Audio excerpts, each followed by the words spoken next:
Porque al tener buen discernimiento, va a tener la capacidad de poder escoger aquello que sea bueno y apartarse de todo aquello que esté malo. Habíamos visto la semana pasada en cuanto a nuevos profetas y por qué creemos que no existen más profecías, visiones nuevas y todo eso, es porque en Hebreos capítulo 1 y versículos 1 al 2, la palabra dice claramente: Dios, habiendo hablado muchas veces y de muchas maneras en otro tiempo a los padres por los profetas, en estos posteriores días nos ha hablado por el Hijo. Entonces vemos que los profetas cumplieron su función en el Antiguo Testamento anunciando lo que es ayudar al pueblo a caminar bien ante los ojos de Dios, a decirle prácticamente que lo malo venía, pero eso ya está anticipado por medio de Dios. Lo que le dijo a Moisés, si ustedes se acuerdan, en Deuteronomio 8, capítulo 28 también, coge ahora, del 1 al 14 nos dice: si obedeces y pones atención y pones por obra los mandamientos, va a venir la bendición. Versículo 15 en adelante nos dice: si no llegas a obedecer, van a venir todas estas cosas sobre ti, vas a ser extranjero en otras naciones. Dios le está diciendo exactamente lo que está por pasar, y los profetas en sí lo que estaban hablando es de eso, hablando por medio de lo que Dios le ponía en sus corazones, por medio de lo que Él les decía. Esto ha dicho el Señor. Así que en estos días, como hemos visto, yo creo que hemos presentado algunos pasajes bíblicos en los cuales no necesitamos profetas modernos ni títulos, personas que se estén poniendo de que son profetas. Porque yo me he dado cuenta de una cosa. Le voy a decir, yo he estado en iglesias donde personas han profetizado cosas. Para poder cotejar una cosa así, tengo una Biblia, la tuve que cambiar por la otra ya, pobrecita, de tanto usarla, así que ya tenía tape por todos lados. Mi esposa me dice: no te da vergüenza ir a la iglesia a predicar con esa Biblia así, pero la misma Biblia la compré, pero en la otra, déjenme decirle, tengo anotado fechas, tengo anotado el momento que dijeron esto, tengo anotado en el lugar que escogieron y usaron versículos bíblicos. Y le voy a decir una cosa: ninguna de las profecías que hicieron, ninguna de ellas se cumplió.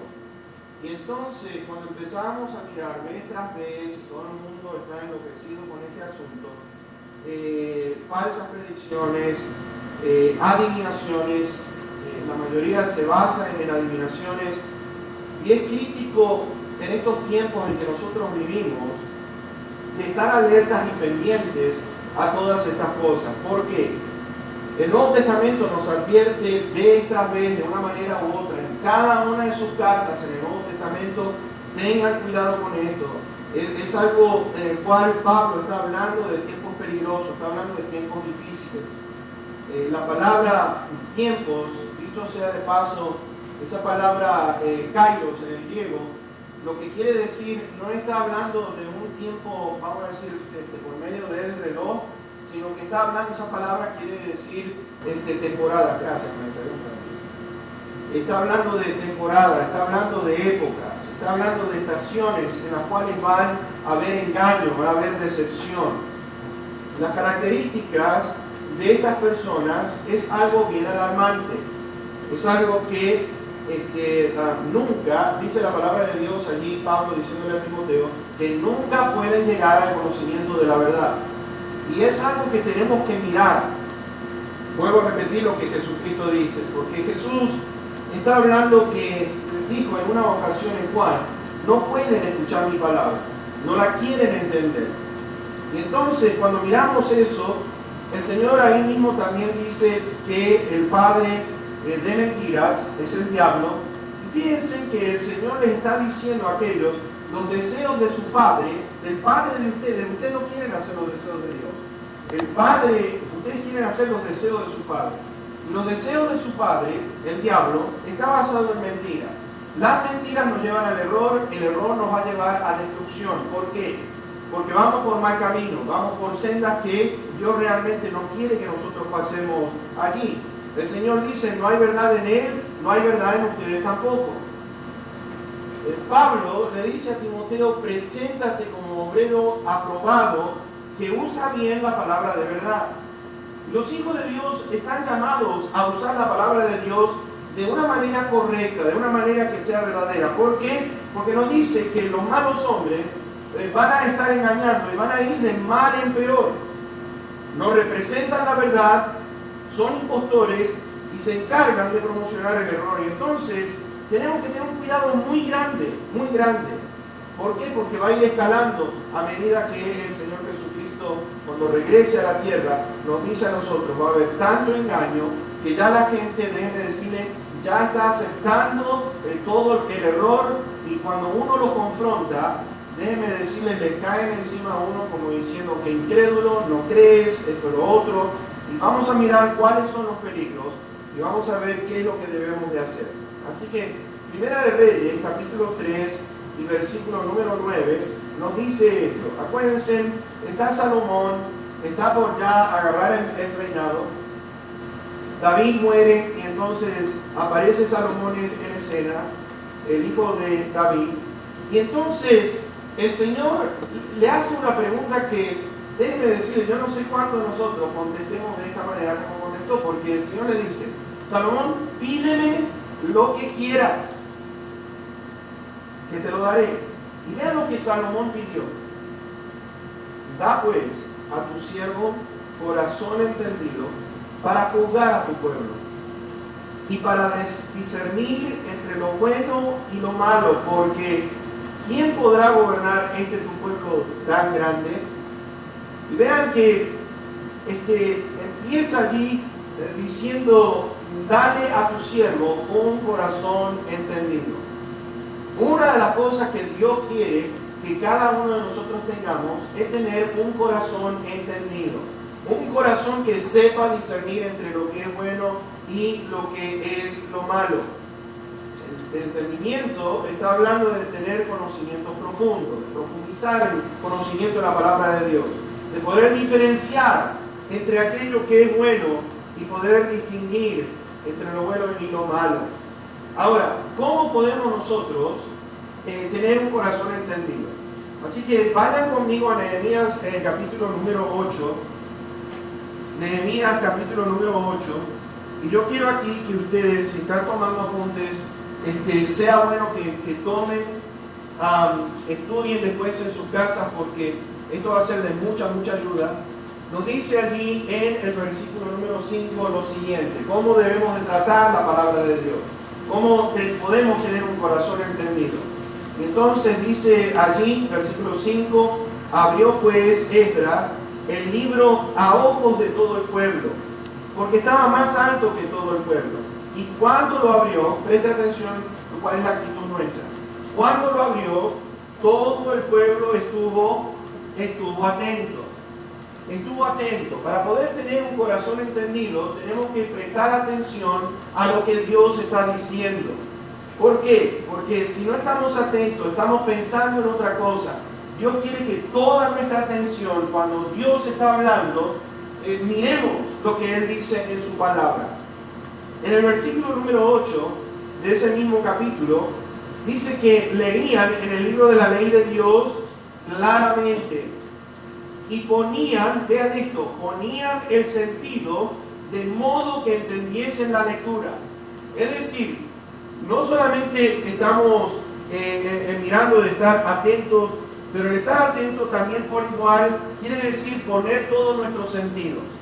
Es decir, mi mente, mi corazón tiene que estar involucrado en decir, yo quiero entender lo que la palabra de Dios nos está diciendo. De tener un compromiso, mis hermanos, de prestar atención, no estar pensando en otras cosas. Es decir, algunos de nosotros, y le digo porque me ha pasado a mí, cuando una persona está hablando y ustedes vieron el enfoque de nuestra atención, por ahí dispara para otro lado. Estamos pensando en el día de mañana, estamos pensando en el trabajo, estamos pensando que si dejamos al perro afuera o lo dejamos adentro, o si el canario tiene un resfrío, tiene un catarro, qué medicina le vamos a traer. Distintas cosas que estamos pensando, y por ahí está Dios queriendo hablar a nuestros corazones, y lo que hacemos es ignorar, salirnos, prestarle atención a otras cosas. Por lo tanto, Dios está diciendo lo siguiente: mira, si vas a escuchar mi palabra, ponle todo el sentido, léela de una manera que esté clara, de modo que puedas entender lo que está diciendo la lectura. Dios desea eso de nosotros. En el versículo número 12 de ese mismo capítulo dice que todo el pueblo se fue a comer y a beber y a obsequiar porciones y a gozar de grande alegría. ¿Por qué? ¿Qué es lo que produce cuando uno entiende la palabra de Dios? Produce esto: y a gozar de grande alegría porque habían entendido las palabras que les habían enseñado. Mis hermanos, cuando uno escucha la verdad, produce alegría a nuestro corazón. Estábamos hablando en esta mañana en la escuela dominical, en la clase donde dice que Dios lo que desea es que lo conozcan a Él. En Juan 17, versículo 3, la vida eterna es que te conozcan a ti, el único y verdadero Dios. Ahora, hay una palabra muy profunda de lo que Jesucristo está diciendo allí, porque vean esto: Dios desea que le conozcamos. ¿Por qué? Porque Él es el único Dios verdadero. Sin embargo, fíjense ustedes, hay veces que si hay un Dios que es único y verdadero, Dios está poniendo las cosas en su lugar. ¿Qué sucede? Que hay dioses falsos, hay dioses que vienen con sus mensajes. Están estos dioses donde la palabra de Dios nos dice claramente que no tenemos lucha contra carne y sangre, sino contra potestades. De que el mundo entero está bajo el maligno. El maligno, mis hermanos, su interés es de producir engaño, de llevar a la gente al error. Y entonces podemos ver de que hay una cosa, o escuchamos, hemos estado diciendo esto, que hay una gran lucha en el día de hoy que se libra todos los días. Está Dios, que es la verdad, y está el enemigo, que es mentira, es el engaño, es el error, cuyo fin, lo que Él desea, es que cada uno de nosotros estemos pasando mal tiempo, vayamos a una destrucción, a estar en desobediencia con la palabra de Dios. Y fue desde el mismo inicio a Eva que le dijo. Eva le dijo: si yo como de este árbol, voy a morir. Y el enemigo que le dijo: no vas a morir. Y fíjate que ella tomó una decisión en la cual dijo: espérate, ahora tengo una nueva información, no voy a morir. ¿Y qué es lo otro que me dijiste? Vas a ser igual a Dios. ¿Y Eva qué optó? Vio que la fruta estaba buena, que era agradable a los ojos, la tomó, se la llevó a Adán. Mis hermanos, se la puso de una manera que Adán le dijo que sí a Eva, pues le dijo: obedeciste a la voz de tu mujer. ¿Qué pasa? Estamos en una lucha continuamente entre la verdad y el engaño. Ahora, ¿qué es lo que sucede en el día de hoy? ¿Qué es lo que sucede en el día de hoy? He traído tres cositas porque en estos últimos, yo diría 10, 11 años, esto es lo que yo estoy mirando con mis ojos, lo que está pasando alrededor nuestro.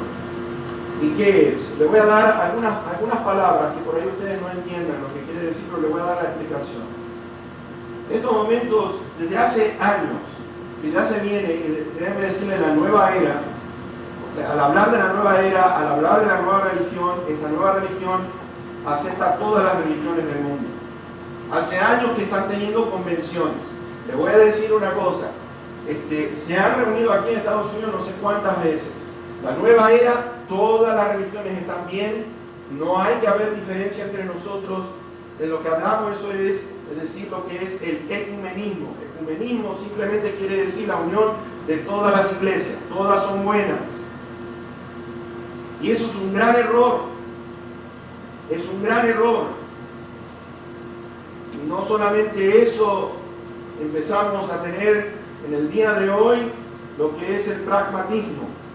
¿Qué es pragmatismo? Pragmatismo simplemente es conocer la verdad a través de efectos prácticos. ¿Cuáles son esos efectos prácticos? Lo que la mayoría de la gente piense, eso está bien.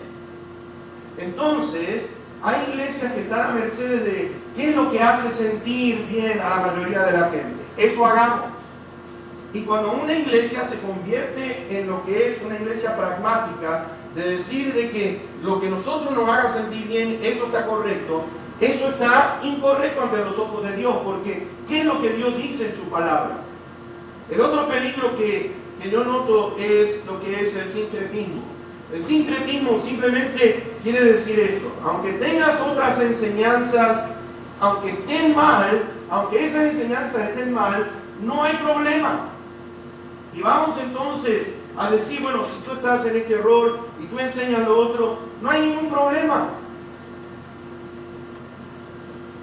Hace un año atrás, vuelvo a repetir, yo respetaba mucho a Billy Graham, muchísimo lo respetaba. En unos años atrás, no solamente lo dijo una vez, lo dijo en varias ocasiones, dos por lo menos que yo me acuerde, en una entrevista con Larry King le preguntó, ¿es Jesús el único camino? ¿Y saben lo que respondió? Dice, eso es lo que yo pensaba antes. Eso es lo que yo creía antes. Entonces Larry King le pregunta, ¿quiere decir que los musulmanes, los católicos, los testigos de Jehová, los mormones, están todos correctos? Y me dice, sí, ¿quién le puede decir que ellos están equivocados? Yo, hermanos, cuando vi eso me puse a llorar, porque te voy a decir una cosa, le tenía mucho respeto a este hombre. Y no lo digo una sola vez. Un pastor de una iglesia enorme en California le preguntó, Billy, te quiero hacer una pregunta, ¿es Jesús el único camino, sí o no? Le dijo, no, eso es lo que yo pensaba antes. Y entonces le dijo, me sacaste en una montaña de encima, me siento aliviado, porque has dicho una cosa tremenda, de que Jesús no es el único camino. Mis hermanos, cuando empezamos a ver que lo dice este hombre, y después este otro, Joel Osteen, la misma cosa, una iglesia que está 20,000 personas, y que están escuchando de boca de él, de que Jesús no es el único camino, de que todos van a entrar al cielo, no importa qué religión encontremos. Mis hermanos, eso viene del mismo infierno.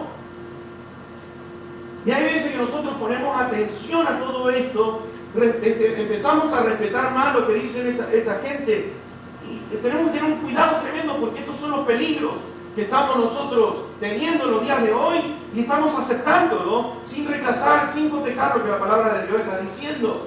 Si el Señor dijo, yo soy el camino, yo soy la verdad y yo soy la vida, y nadie puede entrar en el reino de los cielos si no es por mí, mis hermanos, no importa de quién venga, hay que mirar qué es lo que la Biblia dice y seguir lo que la Biblia dice. Porque, mis hermanos, cuando alguien dice que Jesús no es el único camino, eso viene del mismo infierno. Entonces, no todas las religiones son buenas, porque no toman a Jesús por lo que Él es. Ahora, ¿qué es lo que dice el Señor con respecto? Hay algunos pasajes que yo quiero que ustedes puedan cotejar conmigo en esta noche. En 1 Timoteo 6, y veamos el versículo 20 y 21. 1 Timoteo 6, versos 20 y 21.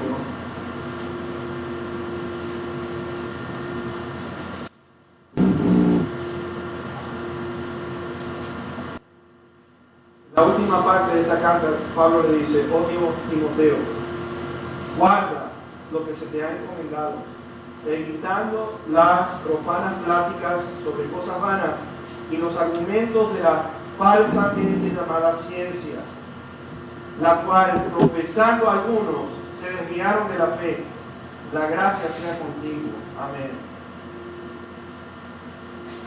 ¿Qué le dice Pablo a Timoteo? Ten cuidado. El capítulo 1 de 2 de Timoteo, versos 13 y 14, Pablo le dice a Timoteo, retén la forma de las sanas palabras que de mí oíste, en la fe y amor que es en Cristo Jesús.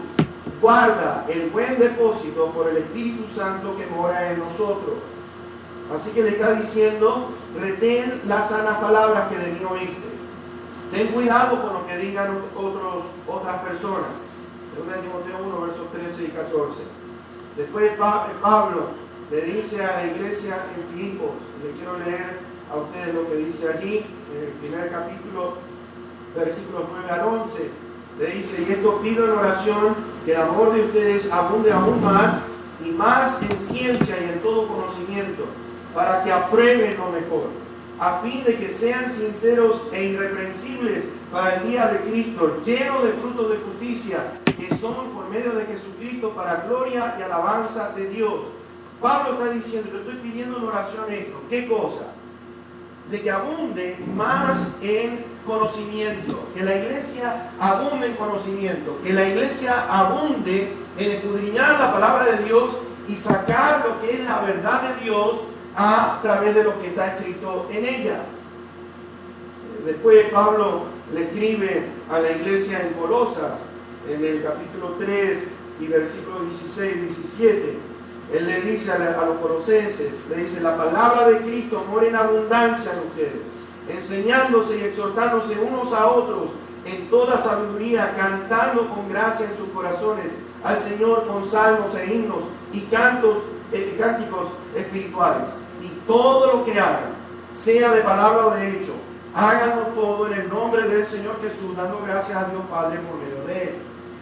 Entonces, encontramos aquí, vez tras vez tras vez, de que Pablo está diciendo, abunden, que la palabra de Cristo more en la iglesia, que la palabra del Señor sea el centro de nuestros corazones. ¿Sabes? Me encanta el libro de Proverbios. Proverbios a mí me fascina. Es uno de los libros que estoy leyendo día a día, vez tras vez, leo, aunque repita el mismo capítulo, porque hay una razón. Yo quiero que se me peguen esos versículos y pueda vivir por lo que ellos están diciendo, porque hay mucha sabiduría que Salomón está describiendo aquí en ese maravilloso libro. Y en el Proverbios 2, Salomón está diciendo esto. Él habla de que recibamos la palabra de Dios, de que estemos atentos, nuestro oído a la sabiduría, que busquemos la sabiduría, que la escudriñemos, que estemos meditando profundamente. ¿Por qué? Porque dice Salomón, dice, si haces esto vas a entender el temor de Dios. Y es una cosa que yo he mirado en lo siguiente: tiene que haber deseo de parte nuestra en querer conocer la verdad, en querer escudriñar la palabra de Dios, en querer estudiarla. Si hay algo que realmente a mí me da mucha tristeza es ver personas que descuidan lo que es estudiar la palabra de Dios. Porque hay un gran gozo cuando nosotros vemos cuántas cosas maravillosas hay encerradas en ellas. Ahora, en Juan, el apóstol Juan, vayan conmigo a 1 de Juan, el capítulo 4 y versículos 1 al 6. 1 de Juan 4, versos 1 al 6.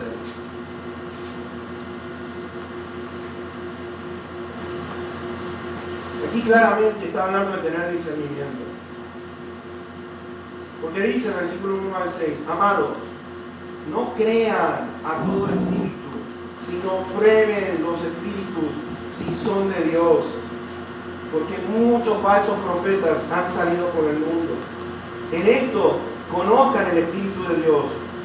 Todo espíritu que confiesa que Jesucristo ha venido en carne es de Dios, y todo espíritu que no confiesa que Jesucristo ha venido en carne no es de Dios.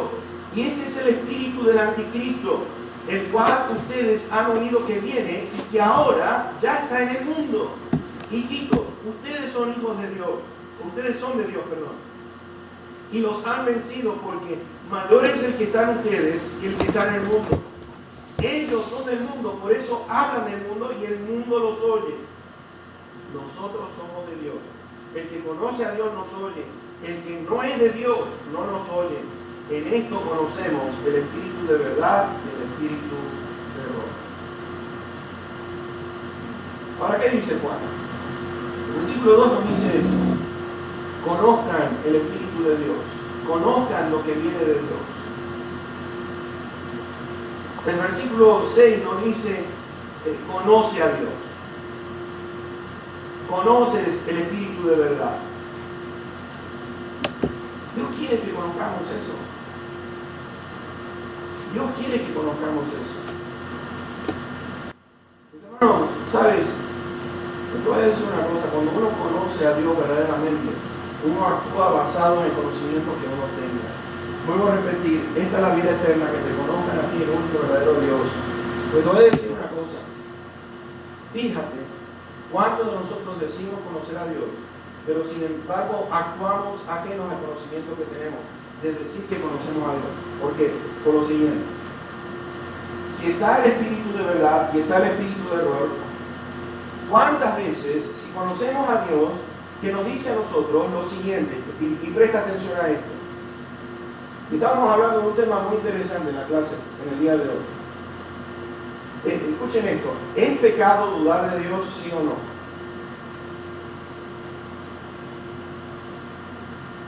¿Es pecado poner en duda a Dios, sí o no?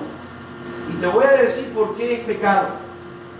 Porque hay una cosa, o conocemos lo que Dios dice en su palabra y creemos en lo que Él está diciendo, o directamente, mis hermanos, decimos conocer, pero no conocemos al único y verdadero Dios. Y te voy a decir por qué. Porque si Él dice que Dios está con nosotros, ¿quién contra nosotros?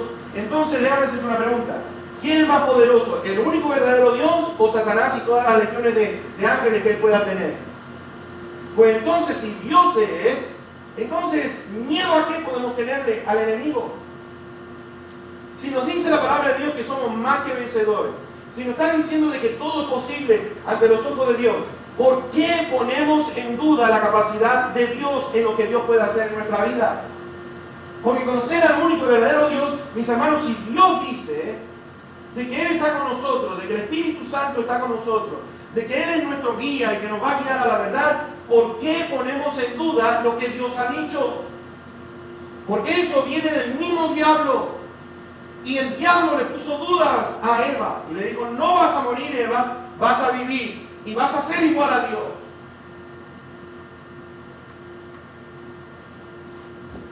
Conocemos al único y verdadero Dios. Yo te voy a decir una cosa, no pongo en duda de que Dios está velando por mí cada día de nuestra vida.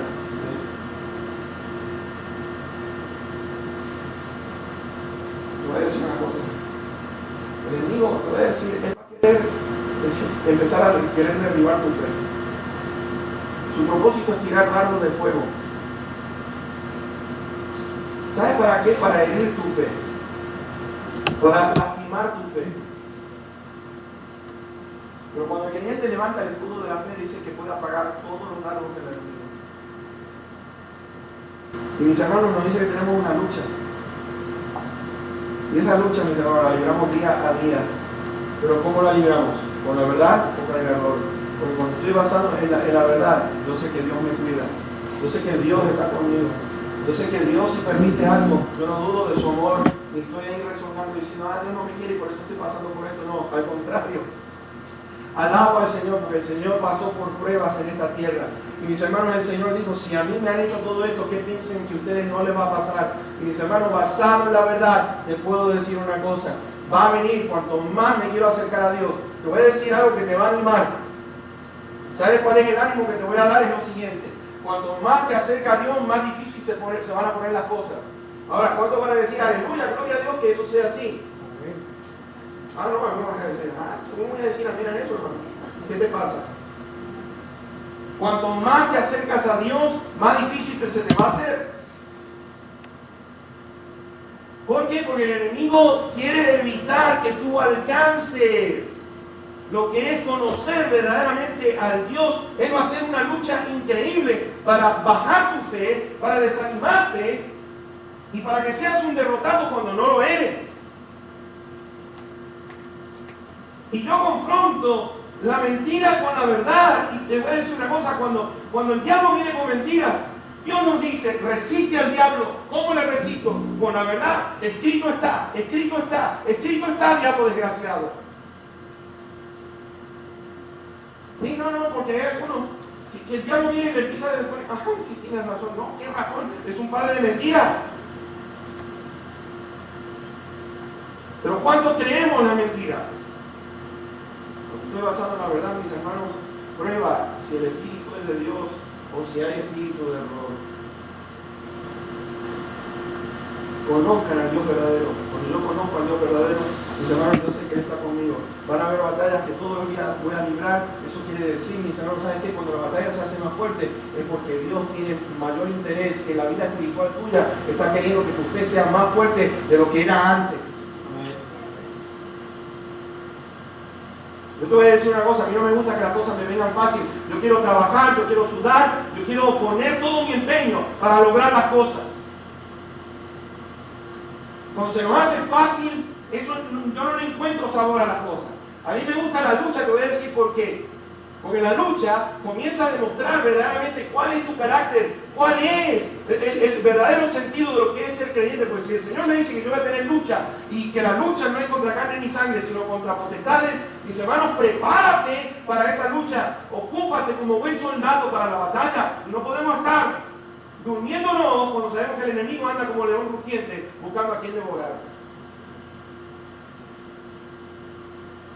Entonces, cuando hay lucha, le doy gracias a mi Señor por ella. Puedes decir tú, me gozo, como dice Santiago, me gozo cuando estoy pasando por problemas.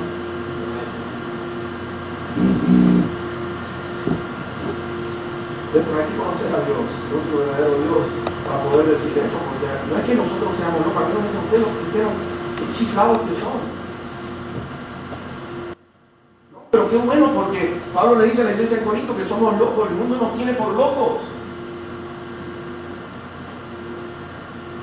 La palabra de Dios me dice, somos más que vencedores por medio de aquel que nos amó, que no hay nada que nos pueda separar del amor de nuestro Dios, que estamos en las manos del Padre, que estamos en las manos del Hijo, y que nadie nos puede arrancar de las manos del Padre y del Hijo. Entonces, mis hermanos, vean ustedes, cuando conozco al Dios único verdadero, mis hermanos, todo está bien. Todo está bien. Aunque tenga que morir por la causa de Cristo, mis hermanos, no es derrota, es una victoria. Porque te voy a decir, porque mi vida ha sido dedicada a aquel Rey, Cristo Jesús, que murió y fue crucificado, pero resucitó al tercer día. Y Él hizo una diferencia en la vida de la gente. Mi vida, yo quiero que haga una diferencia en la vida de los demás. Y si hoy fuera mi último día, mis hermanos, gloria a Dios, porque hasta aquí me ha ayudado el Señor, hasta aquí he podido proclamar la grandeza de este Cristo.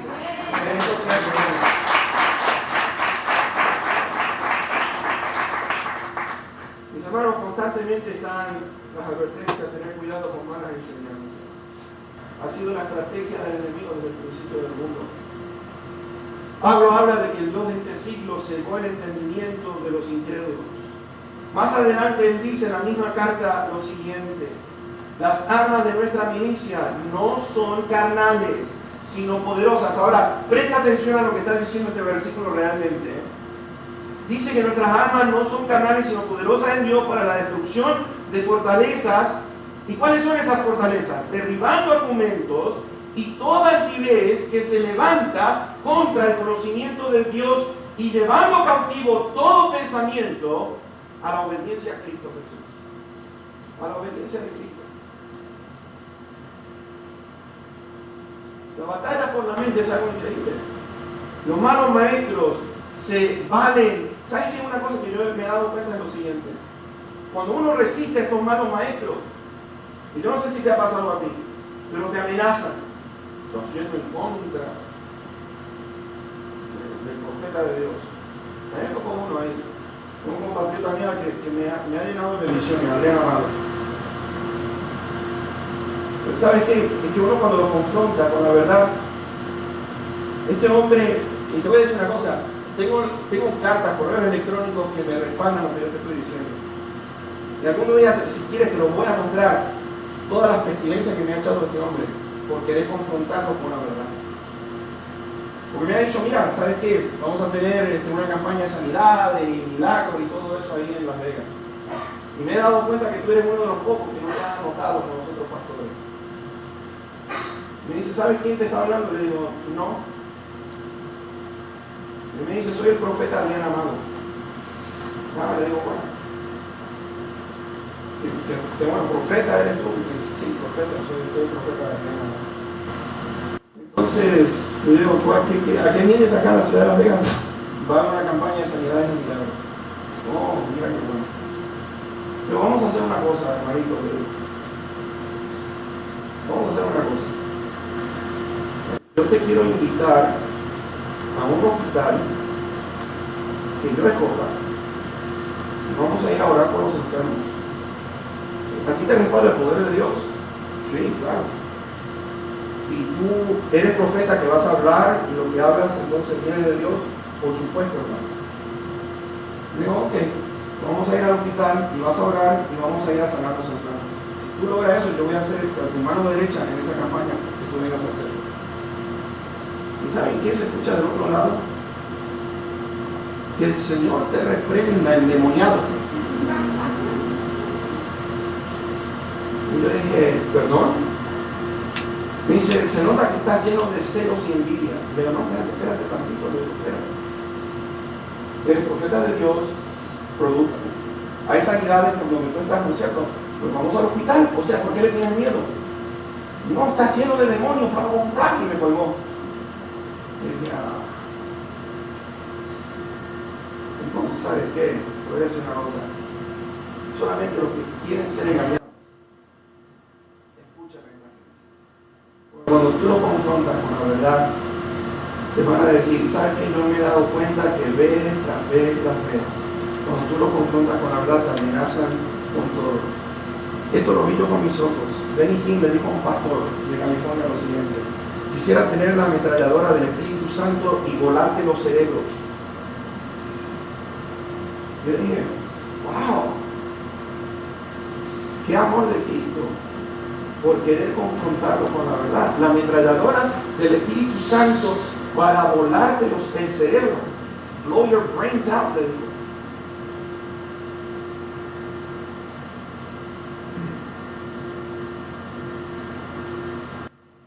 Hermanos maestros se van de amenazas, y si los llegas a retar, y aquí la palabra de Dios nos dice, prueben los espíritus si son de Dios o no. Pónganlo a prueba. Ponlo a prueba. No creas todo lo que te están diciendo. Ponlo a prueba. Pablo está hablando de doctrinas de demonios, espíritus engañadores. Está hablando de hipocresía, de mentirosos. Santiago está hablando de la sabiduría terrenal y diabólica.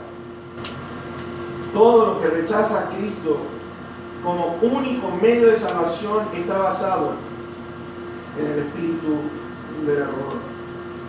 Ahora, mi pregunta para ir terminando es esta: ¿por qué creen que hay tanta advertencia en el Nuevo Testamento en cuanto a los falsos maestros? ¿Por qué? ¿Por qué? ¿Sabes por qué? Porque en las iglesias se habían infiltrado, lo dejaron entrar. Ve conmigo a 1 de Juan, el capítulo 2, y fíjate, versículos 18 al 21 y después 27. Hijitos, ya es el último tiempo, y según ustedes oyeron que el anticristo viene, así ahora han surgido muchos anticristos, por esto conocemos que es el último tiempo.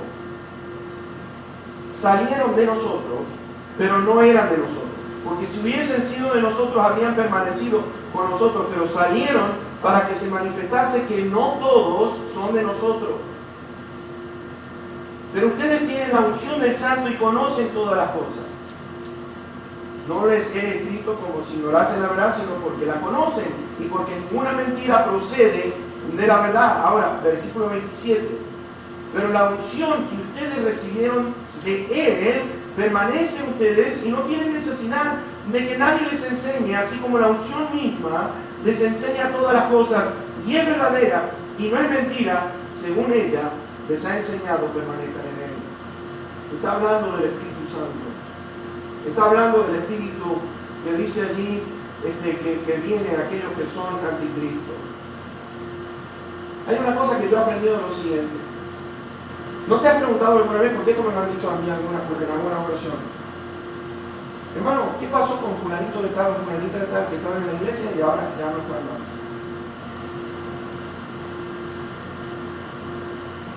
¿Y sabes lo que le puedo responder? Le voy a decir una cosa.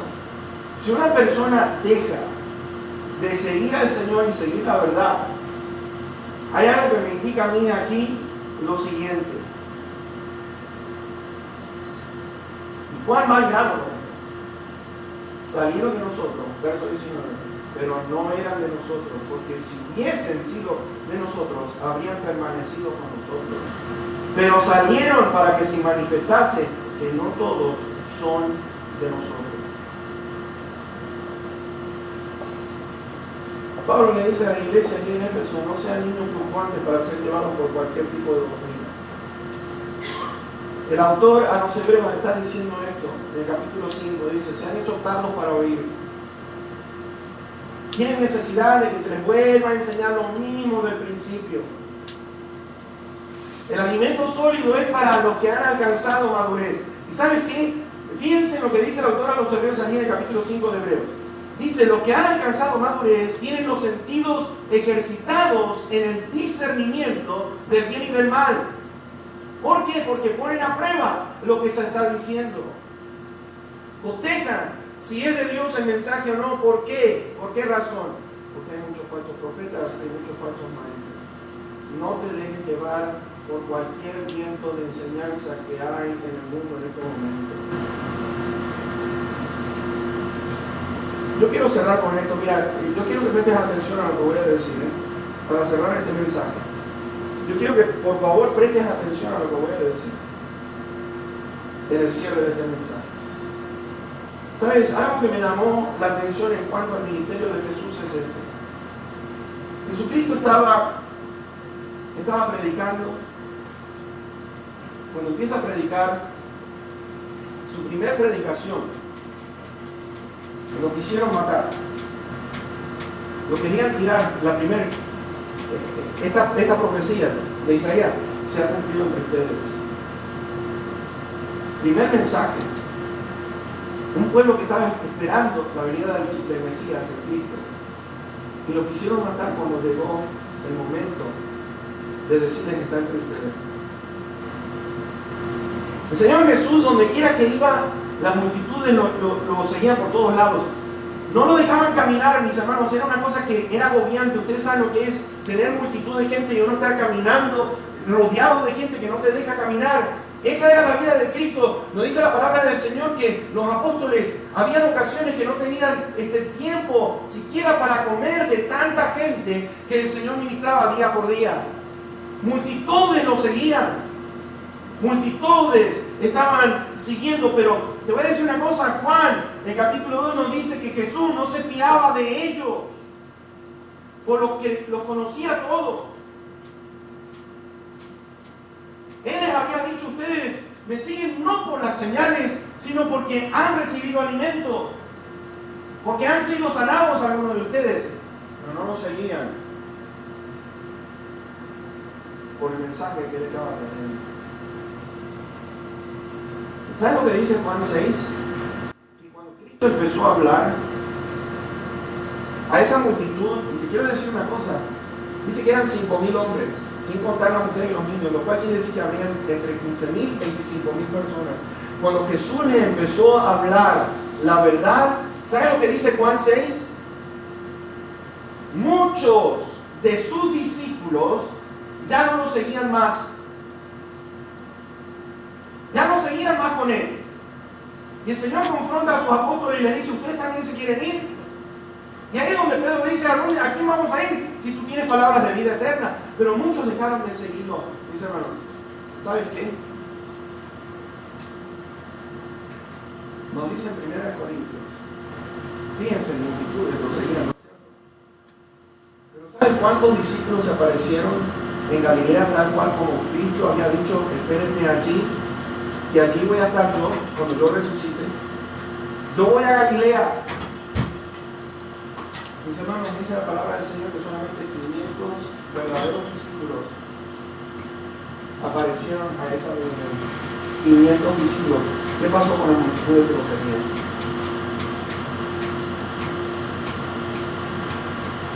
Ahora la cosa cambió. Cuando la iglesia empezó a predicar y empezaron a enseñar, y los verdaderos discípulos empezaron a venir a la iglesia en Jerusalén. Eran 120 nada más después de la resurrección que estaba allí en Hechos capítulo 1, nos dice.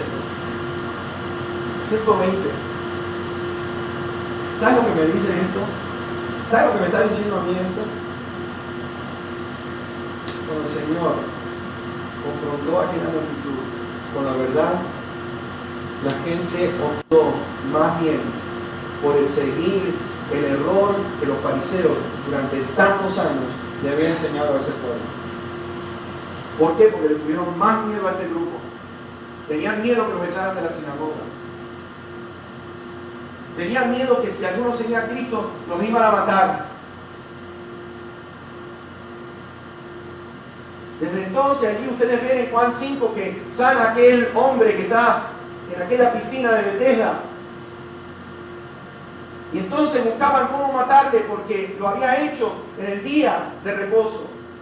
Y este paralítico que hacía 38 años que estaba en mal estado, mis hermanos, optó por seguir a los fariseos después de haber recibido la bendición de poder caminar después de estar 38 años. Recibió sanidad, inmediatamente fue como alcahuete a decirle a los judíos, a los fariseos: el que ustedes están buscando es Cristo. Dice que procuraban matarlo más, se unió más bien al grupo, en lugar de decir, Cristo le dijo: mira, te voy a decir una cosa, ten cuidado y no peques para que no te venga otro mal peor. Lo cual quiere decir que ese hombre estaba así por algún pecado que había cometido.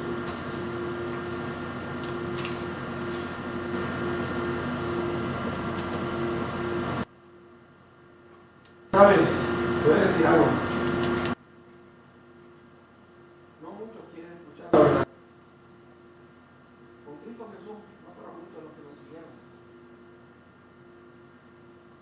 Los discípulos, verdaderos discípulos, lo empezamos a ver después del libro de los Hechos en adelante, pero las multitudes que habían sido alimentadas, multitudes que fueron sanadas, mis hermanos, fueron, ¿saben qué? Pobres infelices que recibieron de Dios, pero rechazaron a Cristo. Por eso, mis hermanos, te voy a decir una cosa: cuando llegó el momento de escoger entre lo que era aquel criminal y escoger a Cristo, ¿qué crees que la multitud gritó? ¡Crucifícale! Y dice que con más fuerza habían visto señales, habían sido alimentados. Mis hermanos, le pagaron a Cristo con esa moneda después de todos los bienes que... ¿Por qué? Porque estaban escuchando el error de aquel conjunto del Sanedrín y de los fariseos y los saduceos.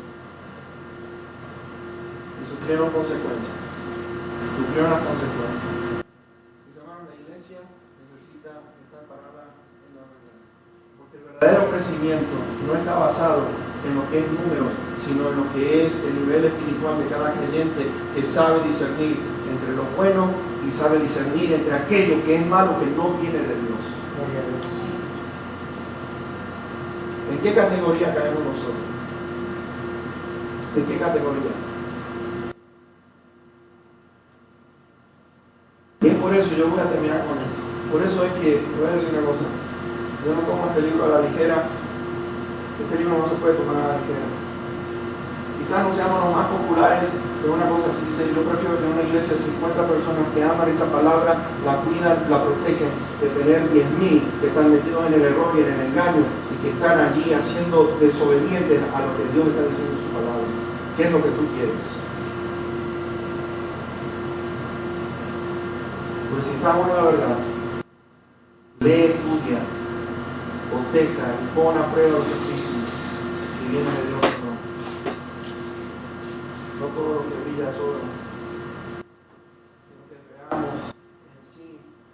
Voy a decir una cosa, en esto termino. Filtra todo lo que se diga, aún lo que yo vaya a decir. Filtra todo por medio de este libro.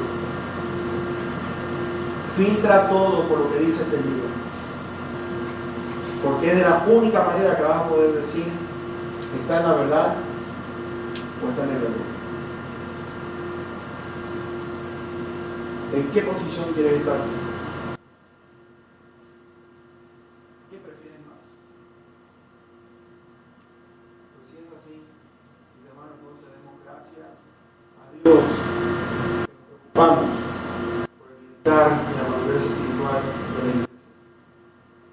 Que queremos que usted y yo caminemos en la verdad, que respetemos esta palabra y cuidemos de estudiarla bien, lo que realmente está tratando de decir, y no inventar cosas que muchos están en estos momentos llevando al pueblo de Dios a desobediencia, aún usando la palabra de Dios. Espero el domingo que viene vamos a entrar en lo que es mensaje con respecto a la segunda venida de Cristo Jesús. Pero espero en el nombre de Dios que discernir entre lo bueno y lo malo, que sea tu opción, como es la mía, para poder entender y gozarnos en la verdad de Dios. Amén. Pero vamos a orar. Amado Padre, bendito Dios, te doy tantas, pero tantas gracias, Señor, por esta serie de mensajes que hemos tenido. Gracias, mi Dios, por hablar a nuestros corazones. Bendito Padre, que exista temor en tu pueblo, en lo que estamos aprendiendo y poder sujetarnos a tu palabra. Bendito Señor, te doy tantas gracias por todos aquellos que están haciendo el esfuerzo de leer, Señor, escuchar y meditar en lo que este maravilloso libro dice. Padre Santo, de la única manera que tu pueblo va a poder mirar si lo que se está diciendo desde aquí es verdad o no, es si pueden cotejarlo. Que tú mismo, es mi petición, Señor, que tu Espíritu de verdad, como dice Juan, que el Espíritu de verdad sea el que guíe a tu pueblo, bendito Dios. Que bendito Dios, que tu pueblo anhele, como Salomón, dame un corazón entendido para poder discernir entre lo bueno y lo malo. Señor, ayúdanos a caminar en la obediencia. Padre, el camino es ancho para aquellos que quieren y les gusta caminar en el error. Pero bendito Dios, escuchar la verdad, cuando tú la compartiste a través de tu Hijo, no muchos la quisieron escuchar. Porque bendito Dios, tu palabra dice que en los últimos tiempos van a tener comezón de oír todas estas cosas extrañas que estamos viendo en el día de hoy. Padre, cuánta gente, estos grandes predicadores que se están apartando de la verdad. Bendito Dios, yo te suplico, por favor, que no endosemos a los hombres. Porque Padre, qué triste es cuando ponemos nuestra confianza en un hombre, mas si ponemos nuestra confianza en tu palabra, vamos a ser enriquecidos. Y ahora, bendito Dios, yo te ruego que tú acompañes a tu pueblo, que aquellos que están escuchando a través del internet, bendito Dios, que sean bendecidos, no importa en qué parte del mundo estén, que tú puedas hacer con ellos. Y anticipadamente te doy gracias por aquellos hermanos que enseñan, Señor, a los niños, enseñan a los jóvenes y toman de su tiempo para estar en esa clase cuando quisieran estar aquí escuchando tu palabra. Te doy gracias por sus vidas, te doy gracias por su esfuerzo, por aquellos que nos están ayudando con la construcción. Gracias, bendito Dios, te doy tantas gracias. ¿Cómo podremos pagarle, Señor? Te ruego que tú, Señor, nos prosperes materialmente. Te ruego y te suplico, bendito Padre, que tú puedas bendecirnos en esos días del aniversario con personas que nunca hayan escuchado del Evangelio. Te rogamos por el grupo de hermanos que van a ir a predicar este maravilloso Evangelio por aquí, por el vecindario. Que podamos ver gente nueva. Te doy tantas, pero tantas gracias. Nuevamente rogamos por nuestra hermana Nora, que tú la restablezcas, que puedas ayudar a recuperarse. Te doy gracias por sus oraciones. Te doy gracias por lo que dijo en el día de hoy. Bendito Dios, aunque sus hijos la han abandonado, Señor. Pero Padre, ella pudo comunicarnos en este día: yo tengo una familia en la iglesia que cuida de mí. Y Padre, lo que es más importante, que tú la estás cuidando. Gracias te doy, te pedimos por la familia Duarte, que bendito Dios pueda ser con Denise, no sabemos lo que está pasando, pero cuídala y protégela, Señor. Y así entonces, por cada hermanito que está aquí, Señor, en esta noche, cada hermanita, que tu bendición sea derramada sobre él, sobre ella. Y bendito Dios, protégenos de todo mal. En el nombre precioso de Cristo Jesús, para quien es la honra y toda la gloria. Amén. Amén.